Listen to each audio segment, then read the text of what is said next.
Cəlilabad Dövlət Peşə Təhsil Mərkəzində 2025-2026-cı il tədris ilinin yekunlarına həsr olunan məzun günü tədbiri keçirilib.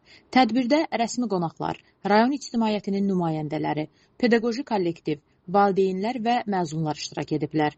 Çıxış edənlər peşə təhsilinin ölkənin sosial-iqtisadi inkişafındakı rolundan, dövlətin bu sahəyə göstərdiyi diqqət və qayğıdan, həmçinin gənclərin əmək bazarına hazırlanması istiqamətində həyata keçirilən islahatlardan danışıblar. Qeyd olunub ki, 2025-2026-cı il tədris ili üzrə qəbul planına əsasən mərkəzə 452 tələbə qəbul edilib və qəbul planının 84% icra olunub. Hazırda təhsil ocağında 31 ixtisas üzrə 842 tələbə təhsil alır.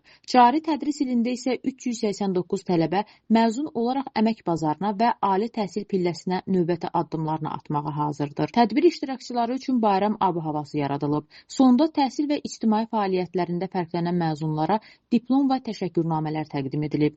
Beləliklə, Cəlilabad Dövlət Peşə Təhsil Mərkəzində keçirilən məzun günü tədbiri məzunların həyatında yeni bir mərhələnin başlanğıcı kimi yadda qalıb. Elməddin Bağırov, Şəbnəm Naibli, İzmedia.